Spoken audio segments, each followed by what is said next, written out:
वैष्णव जन तो तेने कहिए जे पीड़ पराई आपका स्वागत है अस्वस्थ संत सेवा ट्रस्ट अयोध्या धाम में। एक बार यहाँ जरूर पधारें। जय हो राधा माधव सरकार की जय हो, नौका विहार की जय हो श्री सीताराम जी महाराज की जय हो, राम राजा सरकार की जय हो माधव सरकार की मुस्कान की जय हो, जय हो जय हो जय हो। अस्वस्थ संत सेवा ट्रस्ट द्वारा इन संतों की सेवा चल रही है। परहित सरिस धर्म नहीं भाई, पर पीड़ा सम नहीं हदमाई, गोस्वामी जी का उपदेश है। जानकी अतिथि निवास अयोध्या धाम में। अगर आप अयोध्या में रामलला के दर्शन के लिए आ रहे हैं तो एक बार अवश्य पधारें।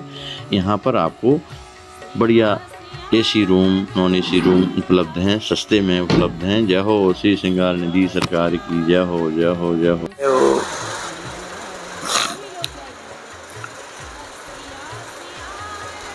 एक माता जी नवद्वीप में रहती थी, बड़ी पतिव्रता थी।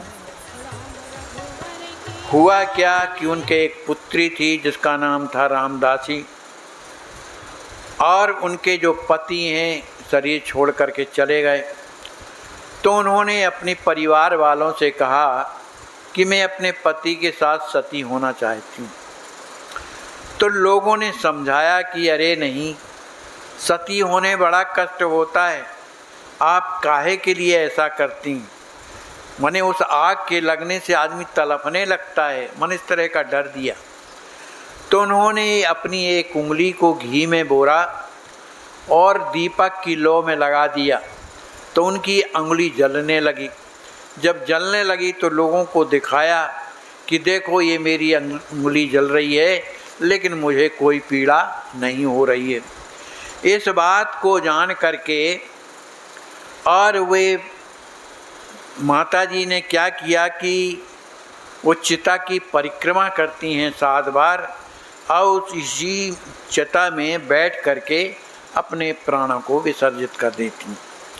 लेकिन उसके पहले उनकी जो लड़की थी जिसका नाम था रामदासी, वो 1.5 वर्ष की थी। तो उन्होंने परिवार वालों से कहा कि तुम लोग इसका विवाह कठोया के तहसील के अंतर्गत चिताहारी निवासी धन कृष्ण मुखोपाध्याय के पुत्र गौरचंद्र शिरोमणि के साथ कर देना, जिनका चरित्र चल रहा है उनकी बात। तो ये आज जहाँ पर वो सती हुई थी वह आज भी स्थान है वर्धमान जिले में गुस्करा स्टेशन के निकट मोर ग्राम में सती डांगा नाम से प्रसिद्ध है वो गांव। आज भी उनकी समाधि बनी हुई। रामदासी की जब उम्र 1.5 वर्ष की थी तभी उनकी माताजी सती हो गईं, और गौरचंद्र जिनसे विवाह होना था वो भी छोटे थे। लेकिन इनका मन गौरचंद्र का पढ़ने लिखने में लगता नहीं था। लेकिन धीरे धीरे जब ये बड़े हुए तब रामदासी के साथ इनका विवाह कर दिया गया, क्योंकि सती जी ने ऐसा कहा था। जब विवाह हो गया तब उनकी आयु 20 वर्ष की हुई। ये पढ़ते अढ़ते तो थे नहीं। तो एक गांव के ग्रामवासी ने कहा, अरे गौर, तू अपने घर का जो है कुल का कलंक है, जो तू पढ़ा लिखा बिल्कुल नहीं है। तो बिना पढ़ा लिखा व्यक्ति जो है पशु के समान होता है। उसे बात लग गई। वो उसी दिन से पढ़ने के लिए छटपटाने लगे। वो किसी पंडित के पास जाते पढ़ना लिखना सीखने के लिए। तो वहाँ पर एक कटोवा में पंचानन तर्क रत्न की टोली में भर्ती हो गए, जहाँ पढ़ाई होती थी। कुछ दिन बाद गौरांगबाड़ा के सखी चरणदास पंडित बाबा के निकट अध्ययन कर उन्होंने भक्ति साहित्य पढ़ा, उसमें पारंगत हो गए। फिर फरीदपुर के विनोद लाल ठाकुर महाशय से उन्होंने कृष्ण मंत्र ले लिया, माने दीक्षा ले लिया। इसके पश्चात वो कटोआ मनु का जो गांव है, वहाँ गौरांग महाप्रभु के नाट्य मंदिर में रह करके अध्ययन तो करते थे अध्यापकी भी करने लगे, लोगों को पढ़ाने लगे।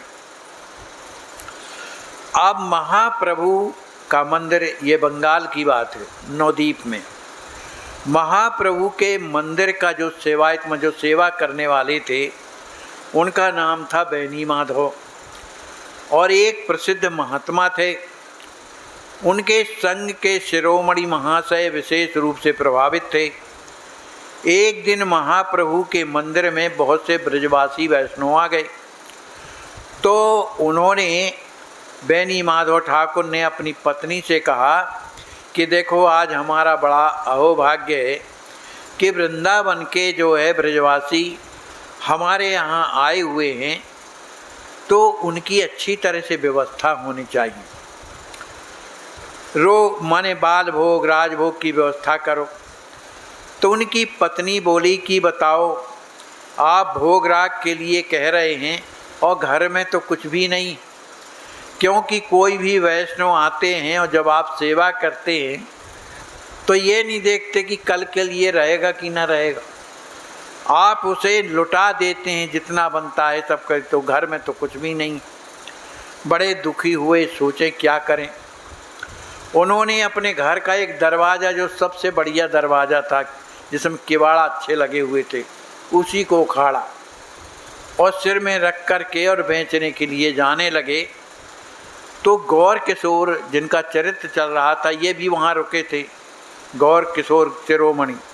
उन्होंने जब देखा कि बताओ वैष्णव की सेवा के लिए, भक्तों की सेवा के लिए अपने घर का दरवाज़ा ही उखाड़ करके और बेचने जा रहे हैं, तो उनका हृदय जो है द्रवित हो गया। उनके नेत्रों से अश्रु बहने लगे, उनकी देह कांपने लगी और मूर्छित हो गए। कितना प्रेम वैष्णव के प्रति इनके हृदय में भरा हुआ है। कटोया में रहते समय शिरोमणि, उन्हें शिरोमणि भी कहते थे और गौर किशोर भी कहते थे, वे हमेशा अरुणोदय से पहले गौरांग देव की मंगल आरती का दर्शन और नाम कीर्तन, गंगा स्नान और नाम जप, मंत्र स्मरण, चिंतन लीला करते करते दिन के 2 बज जाते थे। इस तरह रोज करते थे। जिस स्थान पर वैष्णव गण मारे मलमूत्र का त्याग करते थे, तो ये शिरोमणि जो गौर किशोर जिनका चरित्र चल रहा है, ये क्या करते थे, वहाँ झाड़ू लेकर के पहुँच जाते थे, क्योंकि गंगा जी जाने का रास्ता था। नवद्वीप में झाड़ू लगाते थे और फिर इसके बाद झाड़ू लगाने के बाद फिर जा कर के पवित्र होते थे, स्नान करते थे, फिर आके अपना काम में लग जाते थे। ये रोज़ाना इन्हीं का नियम था। और फिर इसके बाद अपने जहाँ रहते थे वहाँ जब संत लोग पा लेते थे, तो उनकी पत्तलों में जो प्रसादी छपी रहती थी उसी को पा लेते थे और पत्तल साफ करके बाहर फेंक आते थे। इनका कोई अगर निमंत्रण भी करता था तो ये उस तरह से बैठ करके नहीं पाते थे।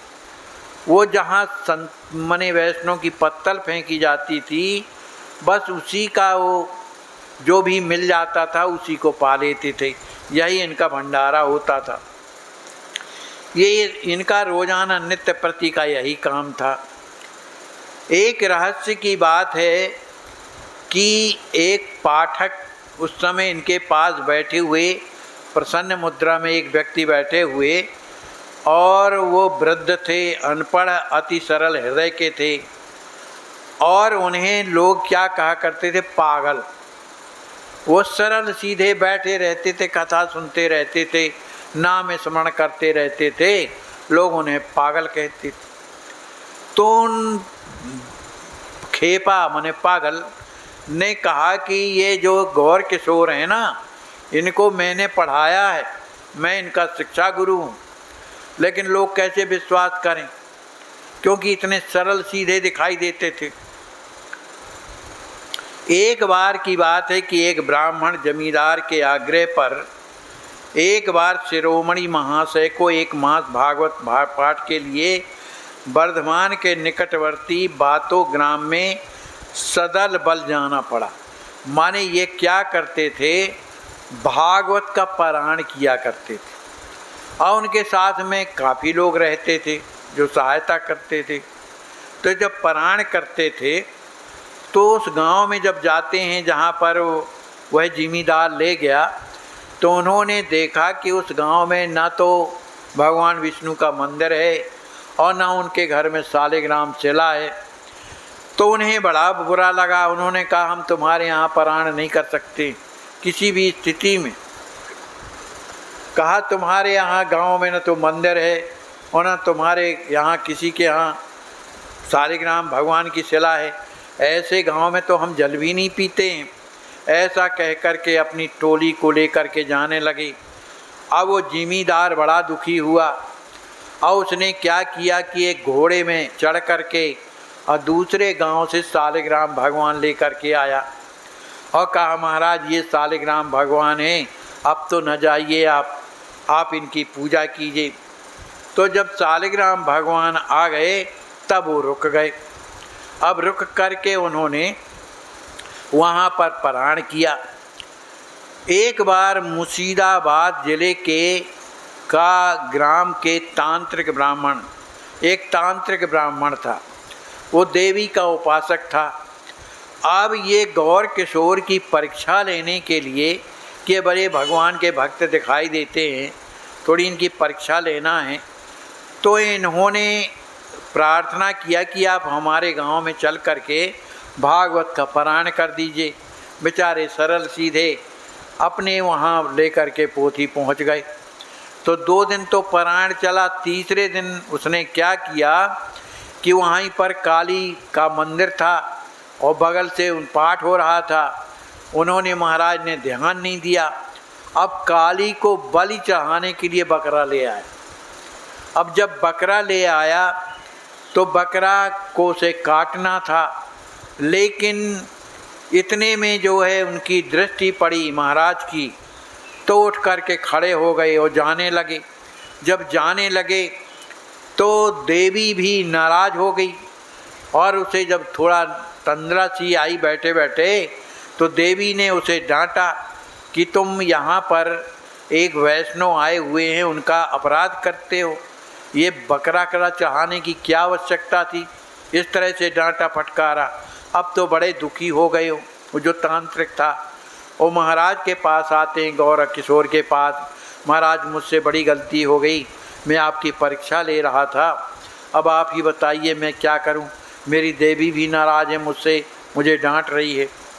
उन्होंने कहा उसका एक ही उपाय है, तुम गंगा जी में स्नान करके आओ और भगवान का नाम स्मरण करो, लेकिन किसी गुरु से लेकर के, तब तुम्हारा कल्याण होगा।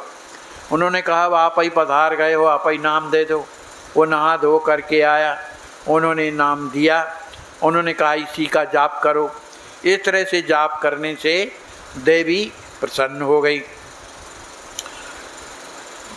जो शिरोमणि महाराज थे, परम प्रवीण पंडितों में इनकी गिनती होती थी। इन्हें षड दर्शन, स्मृति, पुराण आदि की विशेष ख्याति थी, सभी कोई जानते थे कि पंडित हैं। एक दिन एक ब्राह्मण के घर वे श्रीमद् भागवत का पाठ सुनने गए। पाठ हो रहा था उस गांव में। तो जब पाठ सुनने जाते हैं तो वहाँ पर गांव के बड़े बड़े लोग बैठे पाठ सुन रहे थे।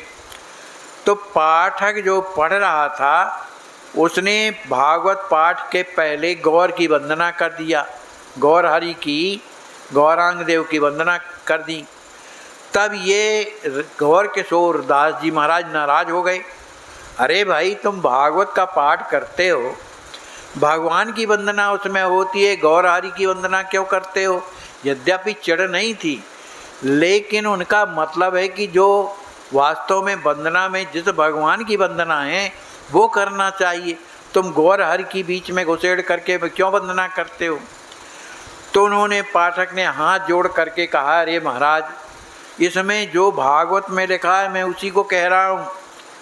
और उन्होंने कहा मैं भी भागवत पढ़ता हूँ, मुझे तो ये गौर वंदना कहीं नहीं दिखाई दी। कहा तो आप आके यहाँ देखो। तो उस पाठक ने जहाँ लिखा था उधर हाथ रख के बताया कि देखो ये लिखा है। तो इन्होंने देखा तो उधर कुछ नहीं लिखा था, खाली जगह थी।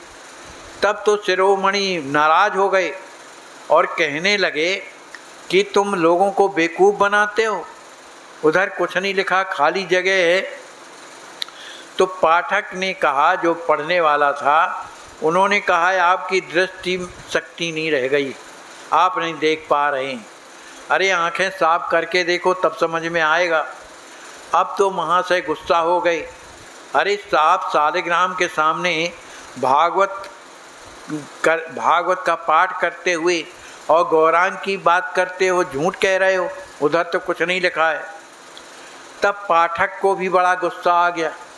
उन्होंने कहा आप चुप रहिए, मैं इस ब्राह्मण समाज के बीच में शालिग्राम को साक्षी करके कह रहा हूँ कि मैं सच कह रहा हूँ कि भागवत में के प्रति 2 लाइनों के बीच में गौर हरि की वंदना लिखी हुई है और मैं उसे स्पष्ट देख रहा हूँ, वो आपको नहीं दिखता है।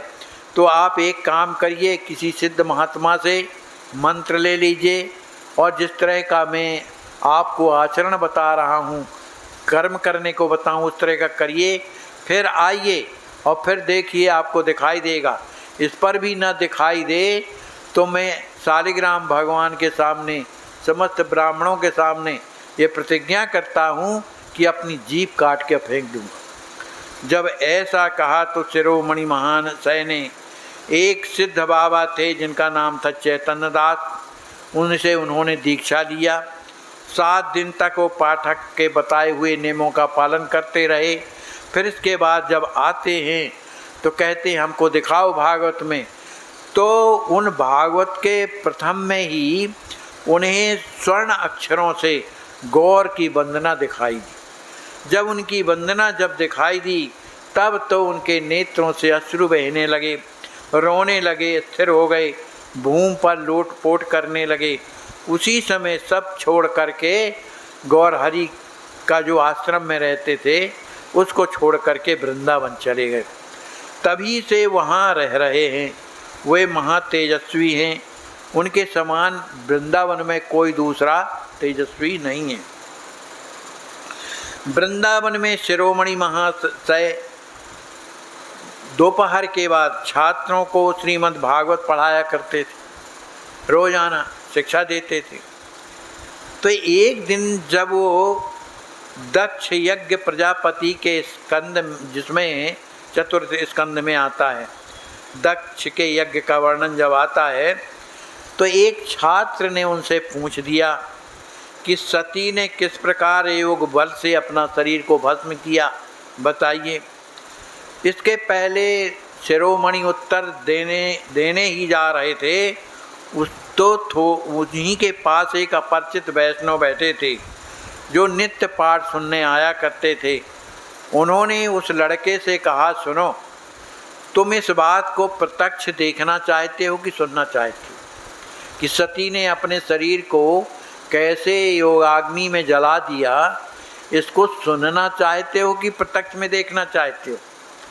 तो लड़के ने कहा कि अगर प्रत्यक्ष में देखने को मिले तो सुनने की क्या ज़रूरत है। उन्होंने कहा तो फिर देख, मैं दिखा रहा हूँ। ऐसा कह करके वो उत्तर दिशा की ओर मुँह करके वहीं बैठ गए और आसन लगा करके बैठ गए और जय गौरांग जय गौरांग इस तरह के कहने लगे और ध्यान में हो गए। थोड़ी देर के बाद उनके चरण से अग्नि प्रकट होने लगी। अग्नि प्रकट जब हुई तो वो पूरे शरीर को जलाते जलाते और हृदय प्रदेश तक पहुंच गई। अब तो गौर किशोर बड़े दुखी हुए, अरे भाई ये क्या हो गया, कैसा सर्वनाश हो रहा है। लड़के लोग भी बड़े दुखी हुए, जमुना जल ला करके उनके ऊपर डालने लगे, लेकिन वो सफल ना हो सके, उनका शरीर भस्मीभूत हो गया। इसी तरह से जहाँ महाशय रहते थे, ऐसे छोटे छोटे दृष्टांत हैं इनमें। महाशय जहाँ रहते थे तो जो मेहतरानी आया करती थी साफ सफाई करने के लिए, वे उसे प्रणाम करके माँ कहा करते थे। तो उनके शिष्य कहते थे कि प्रभु आप ये क्या करते हो, ये मेहतरानी है, इसे आप माँ कह करके दंडवत करते हैं। उन्होंने कहा सुनो, ये मेरा कितना उपकार किया है, मैं इसका ऋणी हूँ।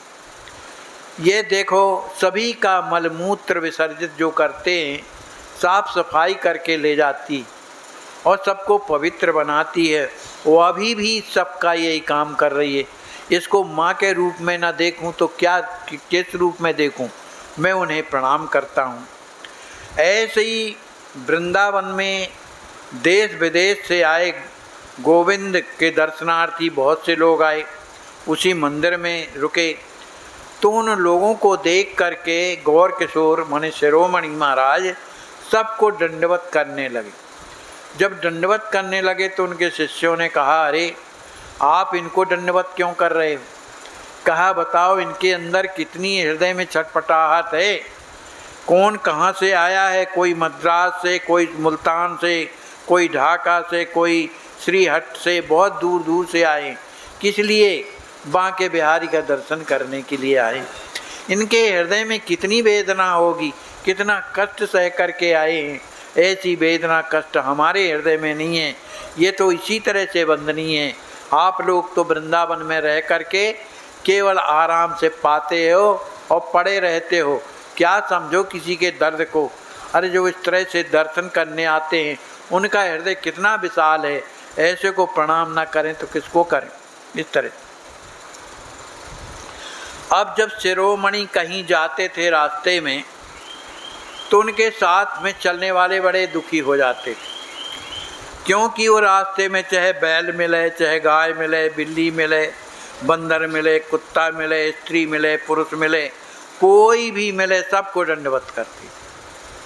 किसी भी की मजाल थी जो उनसे चरण का स्पर्श करा ले, और खुद कभी किसी से चरण स्पर्श नहीं कराते थे। तो एक बार क्या हुआ कि विजय कृष्ण गोस्वामी, वो श्रीधर के शिष्य थे, वे उनका दर्शन करने के लिए गौर किशोर जी का उनके पास जाते हैं। तो उस समय वो विश्राम कर रहे थे, तो उन्होंने सोचा चलो अच्छा है प्रणाम कर लूं। तो जैसे ही चरणों में दूर से प्रणाम किया तो उनके चरण अपने आप मुड़ के दूसरी ओर हो गए, जबकि वो विश्राम कर रहे थे, नींद में थे। वो उस तरफ से जब प्रणाम करता है तो उनके चरण अपने आप मुड़ के दूसरी जगह चले जाते हैं। फिर उसने वो उधर से प्रणाम किया तो फिर वो तीसरी जगह चले गए। इस बात को देख करके कि ये सो रहे हैं और इनके चरण जो हैं अपने आप मुड़ जाते हैं, इस बात को देख करके बड़े प्रसन्न होते हैं कि वास्तव में ये चरणों में किसी से प्रणाम नहीं कराते। एक बार शिरोमणि महाशय को कहीं पाठ कीर्तन में जाना था, तो वहाँ पर संगी साथियों के साथ मन गए। मार्ग में जो भी मंदिर पड़ता था उसे वो प्रणाम करते थे, इसलिए पाठ करने वाले जो पहुँचे वो देर से पहुँचे।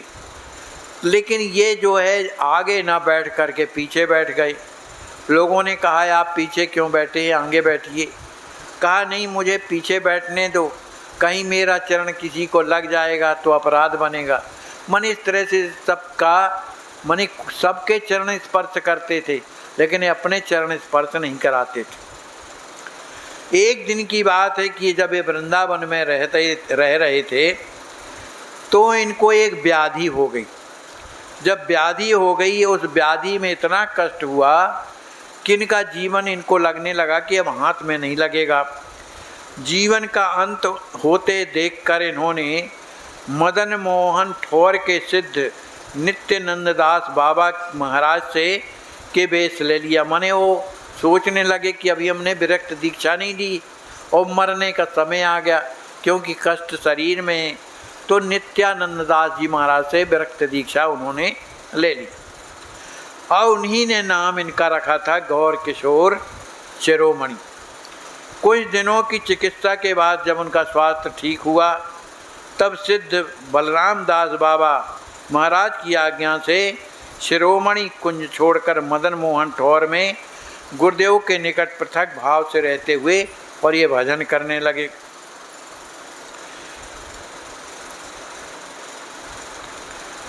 इनके पास बहुत से लोग आया करते थे, कोई कुछ पूछता था, कोई कुछ पूछता था, जिससे इनका भजन नहीं हो पाता था। बड़े दुखी हो गए, क्या करें, कहाँ जाएं।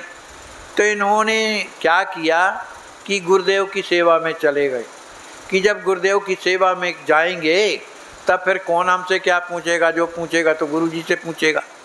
लेकिन उधर भी जब गुरुजी की कुटिया में रहने लगे तो उधर भी लोग जब जाते थे तो गुरुजी से जब पूछा जाता था तो गुरुजी कहते थे हाँ किशोरदास बोलो, बताओ क्या है ये जो पूछ रहे। मैंने फिर वही आफत, क्योंकि विद्वान थे, अच्छे प्रकांड विद्वान, तो लोगों को बड़ा आनंद आता था।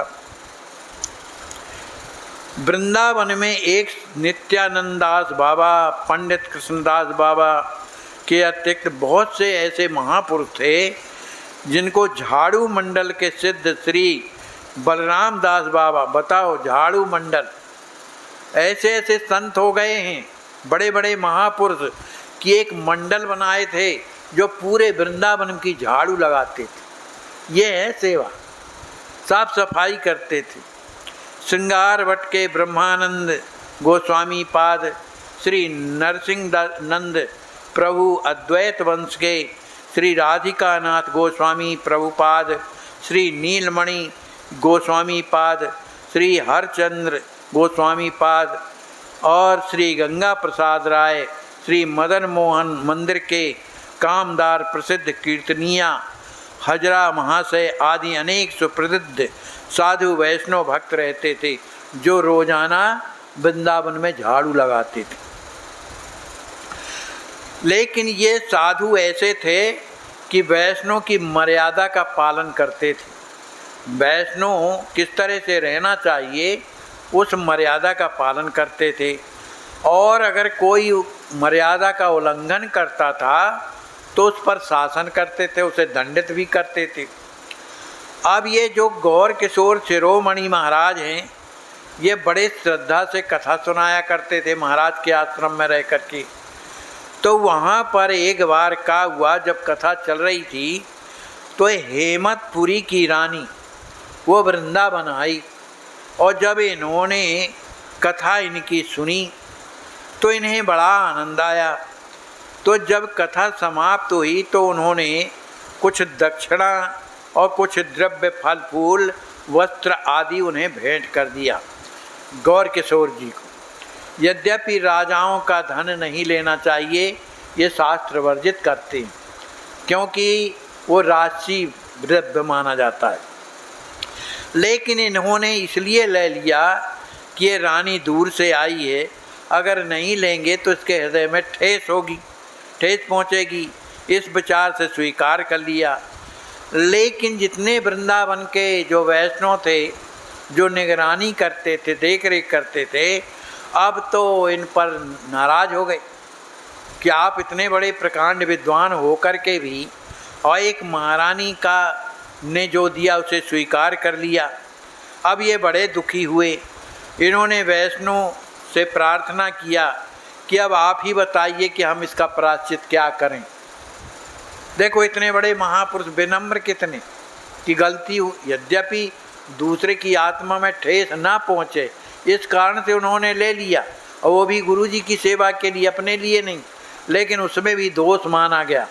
तो वैष्णव ने कहा कि वृंदावन में 3000 मंदिर हैं, आपको हर मंदिरों में जा जा करके भागवत का पाठ सुनाना है, हर मंदिरों में।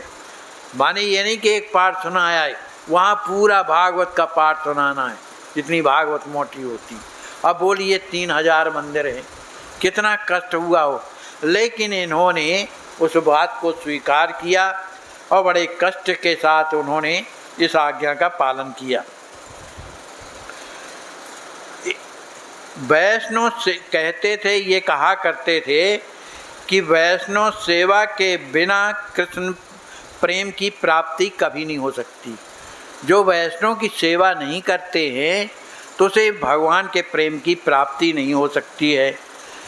तो कहा वैष्णव को उत्तम खाद्य वस्त्र दान करना ही वैष्णव सेवा नहीं है कि वैष्णव को बढ़िया भोजन करा दिया और वस्त्र दे दिया, दक्षिणा दे दिया, इतनी भर सेवा नहीं है। तो फिर क्या है? कहते हैं कि उनको अगर कोई बीमार है तो उनकी सेवा करना चाहिए, ज़रूरतमंद को कपड़े देना चाहिए, जिसको जो आवश्यकता है उसके बिना चलता नहीं, उसे ये चीज़ देने से पुण्य होता है। जो माने सब तरह से संपन्न है उनको दिया क्या हुआ, जिनको ज़रूरतमंद वाले जो वैष्णव हैं उनको देने से लाभ मिलता है, और उसमें भी वो वैष्णव भगवान के भक्त हों और भगवान की कथा सुनते हों। इस तरह से उन्होंने उपदेश दिया। शिरोमणि महाराज कभी कभी अपनी कुटिया पर वैष्णव को आमंत्रित करते थे। वैष्णव लोग आते थे और पंक्ति में बैठ जाते थे।